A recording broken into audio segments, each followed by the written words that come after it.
Tin-wheeler, mas marami.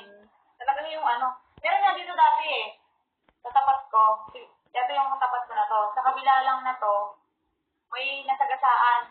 Pisak siya. Oh? Oo, pisak. Ano yan eh, madaling araw. 5 yata. Papaumaga na eh. Oo. Kasi ang pasok ko dito minsan, alas 7 lang nandito na ako. Nung nakita ko siya, nakabalot na siya ng foil kasi durug-durug na. Ang nangyayari daw doon, bibili yata dito yung lalaki ng nasagasaan na yun. Tatawid yung anak sa highway. Kaya ang ginawa ng lalaki, bumalik siya, hindi niya napansin na may truck na papatabi. Ay, nako.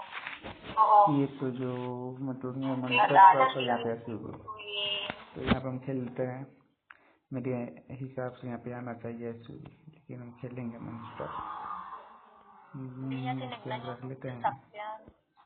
Oo, hindi niya napansin. Hindi niya napansin na gano'n. Siguro, ang ano na siya, nataranta na siya kasi highway eh. May parating na sasakyan, eh yung anak niya pa gano'n, tatawid rin. Sinundan siya. Sinundan siya, humabol yung bata. Siya yung nadali ng truck. Tinulak niya yung bata eh. Naitulak niya yung anak niya. Siya yung napailalim. Nagulungan siya ng gulungan. Ang sakit pa naman yung ano, pinangalim na gulong. Ay, yun. Naku, talagang durog na durog yun.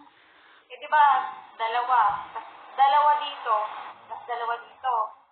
Oo. Eh, kung parehas yung gumulong, yung 4 na gulong na yung 4 na gulong. Kaya lahat, pare talaga, isa. Nako. Grabe yun. Tapos, meron naman dito, yung kung narinig mo yung kwento ko kagabi, yung naliigan, Ay, oo, yung chat sabi mo. putol to. Putol. Putol din to. Mga daliri. Tapos yung leeg, to.